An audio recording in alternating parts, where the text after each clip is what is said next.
Hello guys, आप सबका स्वागत है। तो आज हम लोग बात करने वाले हैं रिसर्च एप्टीट्यूड की। कौन कौन से टॉपिक सम्मिलित हैं इसके अंदर और कहाँ कहाँ से इस बार क्वेश्चंस बन के आए, ताकि अगली बार की पढ़ाई के लिए आपको पूरा अंदाज़ा लग जाए। जैसा आपको पता है, सारे प्रीवियस ईयर क्वेश्चंस के हर एक क्वेश्चन को मैं देखता हूँ और उस हिसाब से मैंने पूरी लिस्ट बनाई है।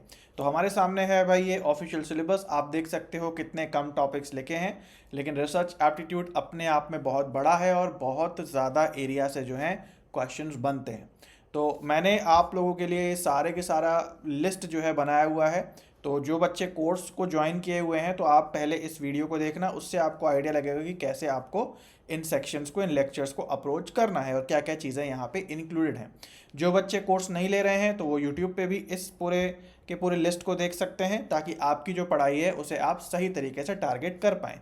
तो आई होप आप में से ज़्यादातर बच्चे जो मुझे पहले से देख रहे हैं उन्हें पता होगा। मैं आप लोगों को पहले से ही बताता हूँ कि ये ऑफिशियल सिलेबस जो है, ये केवल और केवल एक भ्रम है और इससे कोई आपको फ़ायदा नहीं है। अगर आप इसको फॉलो कर रहे हैं तो आप एग्ज़ाम में पूरा प्रिपेयर करके नहीं जा पाएंगे।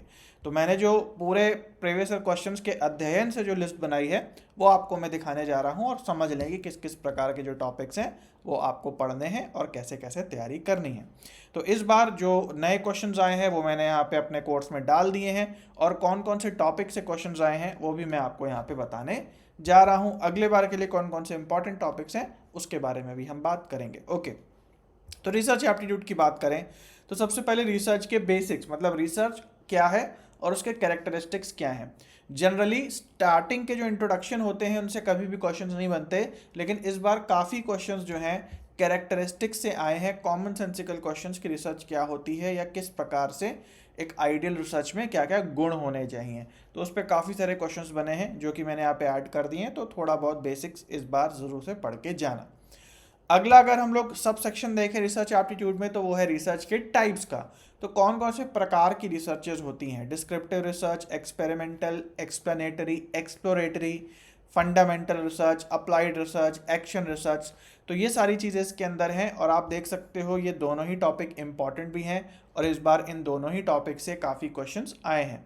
एक क्वेश्चन एक्सप्लेनेटरी रिसर्च से था, एक एक्सप्लेनेटरी रिसर्च से था। इसके अलावा एक्सप्लोरेटरी रिसर्च एक होती है, पायलट स्टडी है। तो इन सब से काफ़ी क्वेश्चंस आए। फंडामेंटल को प्योर रिसर्च भी कहते हैं, बेसिक रिसर्च भी कहते हैं, तो इससे भी रिलेटेड एक क्वेश्चन था। तो ये टाइप्स जो हैं अच्छे से देख लेना। आगे बढ़ते हैं, तो टाइप्स में भी जो दो मेन टाइप्स रिसर्च के, उससे हर बार ढेर सारे क्वेश्चंस बनते हैं, और वो टाइप है क्वालिटेटिव रिसर्च और क्वांटिटेटिव रिसर्च। सरप्राइजिंगली पिछले सालों से जो पॉजिटिविज्म और पोस्ट पॉजिटिविज्म पे बहुत ज़्यादा क्वेश्चंस बन रहे थे, सरप्राइजिंगली इस बार ऐसा कोई क्वेश्चन, एक भी क्वेश्चन जो है इस प्रकार का नहीं आया। तो मैंने इस पे ऑलरेडी आप लोग को एक्सटेंसिवली पढ़ाया है कि क्वालिटेटिव रिसर्च क्या है, क्वांटिटेटिव रिसर्च क्या है। इसी में मैंने आपको positivism, post positivism, modernism, post modernism पढ़ाया हुआ है। हालांकि इंपॉर्टेंट टॉपिक है, हो सकता है अगली बार क्वेश्चन बने, लेकिन इस बार इससे एक भी क्वेश्चन जो है वो नहीं बना। लेकिन एक इसके अंदर टॉपिक है जिससे काफ़ी ज़्यादा क्वेश्चंस बने, और वो है क्वालिटेटिव रिसर्च। तो क्वालिटेटिव रिसर्च में काफ़ी पहले से क्वेश्चन आ रहे हैं, और अभी भी इस बार भी क्वेश्चंस आए। हाँ, क्वांटिटेटिव, क्वालिटेटिव या पॉजिटिविज्म, पोस्ट पॉजिटिविज्म से एक भी क्वेश्चन नहीं दिखाई दिया। तो क्वालिटेटिव रिसर्च ज़रूर से देखना, ये आपका अगले बार के लिए भी इंपॉर्टेंट है।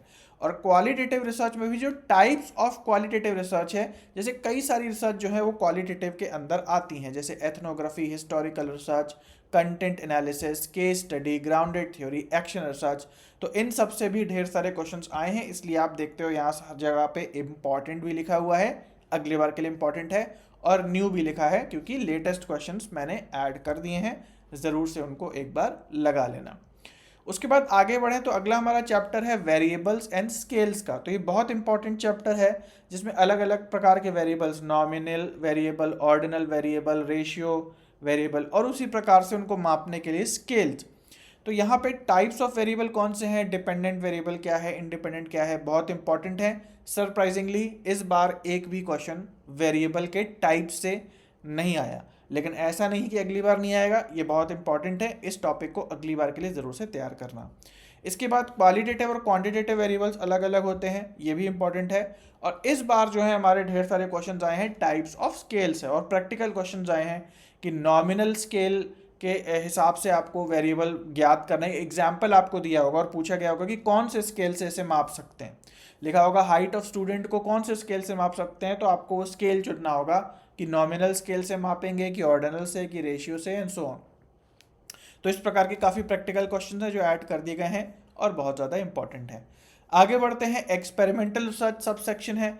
सरप्राइजिंगली एक भी क्वेश्चन इससे नहीं आया। पिछले बार और पिछले बार जो है एटलीस्ट एक्सपेरिमेंटल रिसर्च के बेसिक से कुछ क्वेश्चंस बनते थे, बट इस बार एज सच कोई भी क्वेश्चन नहीं दिखाई दिया। हालांकि आप थोड़ा एक्सपेरिमेंटल रिसर्च का बेसिक्स पढ़ लेना इस बार के लिए भी। X post factor correlational studies क्या होता है ये भी थोड़ा सा पढ़ लेना। हाँ, बाकी बीच की चीज़ें थोड़ी स्किप कर सकते हो अगर आप बहुत ज़्यादा कॉम्प्लिकेट नहीं करना चाहते अपनी पढ़ाई को। इसके बाद रिसर्च के जो स्टेप्स होते हैं उससे काफ़ी ज़्यादा अच्छे और प्रैक्टिकल क्वेश्चन आए, तो ये अगली बार के लिए भी इंपॉर्टेंट है और काफ़ी क्वेश्चन भी इस सेक्शन से आए हैं। उसके बाद आगे बात करें तो डेटा कलेक्शन किस किस प्रकार से होता है रिसर्च में, इंटरव्यू और ग्रुप डिस्कशन से, सर्वे से, ऑब्जर्वेशन करके, क्रॉस सेक्शनल स्टडीज़ से, लॉन्गिट्यूडनल स्टडीज़ से ये डेटा कलेक्ट करते हैं। तो इनसे कोई क्वेश्चन नहीं आया और मेरे हिसाब से शायद अगली बार भी इस सेक्शन से क्वेश्चन नहीं आएंगे। तो ये जो डेटा कलेक्शन स्टडीज़ का सेक्शन है इसको आप चाहो तो इग्नोर कर सकते हो। ओके, इसके बाद आते हैं सबसे कठिन और सबसे इम्पॉर्टेंट सेक्शन पे, जिसमें कि स्टेटिस्टिक्स आती है, न्यूमेरिकल्स आते हैं और काफ़ी बच्चे इनसे घबराते हैं क्योंकि इसमें ऐसे कंसेप्ट जैसे पॉपुलेशन क्या है, सैम्पल क्या है, मीन मीडियन मोड क्या होता है, सेंट्रल टेंडेंसी क्या है और स्टैंडर्ड डेविएशन क्या होता है। तो काफ़ी बच्चों को ये सेक्शन कठिन लगता है। तो आइए उसकी भी बात कर लेते हैं कि अगर आप भी उनमें से एक हैं तो आपको क्या करना चाहिए। देखो भाई, अगर आपको ये सेक्शन कठिन लगता है तो आप इस सेक्शन को स्किप कर सकते हो। एक आध क्वेश्चन आने की संभावना ज़रूर है इस सेक्शन से। और इसके अलावा ये जो बीच में स्टैटिस्टिकल मेजर्स का जो मैंने ये लेक्चर डाला है, इसमें मैंने आपको सारे न्यूमेरिकल्स इसके अंदर बताए हैं। जैसे बहुत पहले क्या है कि रिसर्च एप्टीट्यूड में न्यूमेरिकल्स नहीं आते थे, लेकिन अब कुछ ना कुछ न्यूमेरिकल्स देना चालू कर दिया है। तो वो सारा मैंने स्टैटिस्टिकल मेजर्स के अंदर आपको पढ़ाया है कि कौन सा फॉर्मूला लगाना है, कैसे करना है। लेकिन फिर भी भाई, अगर आपको कठिन लगता है तो आप स्किप कर सकते हो। ऐसी भी कोई बिल्कुल प्रोबेबिलिटी नहीं है कि आपके एग्जाम में आएगा ही आएगा, है ना। लेकिन पॉपुलेशन क्या है, सैंपल क्या है, ये बेसिक्स थोड़ा सा समझ लेना। तो मैंने यहाँ पे इम्पॉर्टेंट का मार्क लगा दिया है। इसके अलावा पैरामेट्रिक और नॉन पैरामेट्रिक कुछ टेस्ट्स हैं, केवल नाम भी याद कर लोगे तो कई क्वेश्चंस आपके बन जाएंगे। डीप में नहीं जाना कि फॉर्मूला क्या होता है, लगाना कैसे है, बस नाम याद कर लो कि पैरामेट्रिक टेस्ट क्या है, नॉन पैरामेट्रिक क्या है। और इसके अलावा sample and its types, at least ये तो आपको आना चाहिए कि probability sampling, non probability sampling, उनके क्या टाइप्स होते हैं। सरप्राइजिंगली इस बार कोई भी क्वेश्चन इसके अंदर से सैंपल के टाइप से नहीं आया, बट ये बहुत इंपॉर्टेंट है, अगली बार पक्का इससे क्वेश्चंस आएंगे ही आएंगे। तो इस पूरे सेक्शन में भले कुछ भी मत लगाना, लेकिन सैंपल्स और उसके टाइप्स तो आपको करना ही करना है, ये बहुत इंपॉर्टेंट है। अगला सब सेक्शन है, आप खुद देख पा रहे होगे कितनी लंबी लिस्ट है। और यहाँ पे अगर हम ऑफिशियल सिलेबस देखें तो ये 4-5 टॉपिक लिख करके ख़त्म कर दिया गया है। तो भैया ये ऑफिशियल सिलेबस के धोखे में मत रहना, और जो मैं आपको लिस्ट दे रहा हूँ उसके हिसाब से आप अपनी तैयारी कर सकते हो। तो अगला सब सेक्शन है हाइपोथेसिस का। हाइपोथेसिस में हाइपोथेसिस के जो बेसिक्स हैं कि हाइपोथेसिस क्या है और उसके क्या नियम होते हैं, क्या कैरेक्टरिस्टिक्स होते हैं, इससे बेसिक क्वेश्चंस आए हैं इस बार और ये इंपॉर्टेंट भी है, तो इसमें क्वेश्चंस एडेड हैं।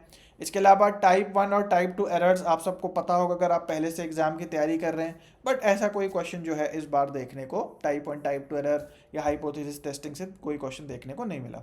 इनफैक्ट वैलिडिटी रिलायबिलिटी जिससे बहुत ज़्यादा क्वेश्चंस आ रहे थे पिछले एग्जाम्स में, इस बार भी वैलिडिटी और रिलायबिलिटी में एक भी क्वेश्चन देखने को नहीं मिला। हालांकि मैंने इंपॉर्टेंट लगाया है क्योंकि अगली बार इससे आने की संभावना है, तो इसको भी ज़रूर से पढ़ना। अगला आए तो रिपोर्ट राइटिंग पे आ सकते हैं। रिपोर्ट राइटिंग के तरीके जैसे थीसिस राइटिंग कैसे होती है, रिसर्च के एब्रिविएशन एथ अल क्या होता है, सीएफ क्या होता है। इससे पिछले ईयर्स में काफ़ी क्वेश्चंस बन रहे थे, इस बार एक भी क्वेश्चन नहीं आया, इसलिए आप देख सकते हो यहाँ पे न्यू नहीं लिखा हुआ है। बट हाँ, एपीए एमएलए को थोड़ा पढ़ लेना इंपॉर्टेंट है अगली बार के लिए, और थीसिस राइटिंग के जो चैप्टर्स होते हैं वो इस सेक्शन में है, तो उसे भी थोड़ा सा पढ़ लेना। उसके बाद फाइनल आते हैं तो रिसर्च एथिक्स का हमारा सेक्शन आता है और ये बहुत इंपॉर्टेंट है, और रिसर्च एथिक्स से इस बार काफ़ी क्वेश्चंस आए हैं, तो इसको ज़रा देख लेना, अगली बार के लिए भी इंपॉर्टेंट है। लेकिन हाँ, एथिकल बिहेवियर और प्लेजरिज्म के जो नियम है 2018 के यूजीसी के प्लेजरिज्म के जो अधिनियम है, उनसे पिछले ईयर्स में काफ़ी क्वेश्चंस बन रहे थे, इस बार एक भी क्वेश्चन नहीं आया है, लेकिन एक बार देख के इस बार ज़रूर से जाना, क्योंकि हो सकता है कि इस बार क्वेश्चंस बन जाएं।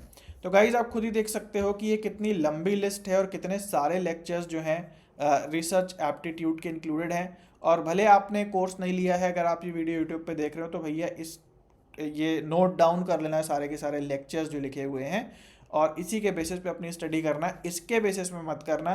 या आ, खुद भी मैं तो कहूँगा आप लोग प्रीवियस ईयर क्वेश्चन लगाया करो, और उससे आपको खुद ही पता चलेगा कि कहाँ कहाँ से जो है टॉपिक्स आ रहे हैं।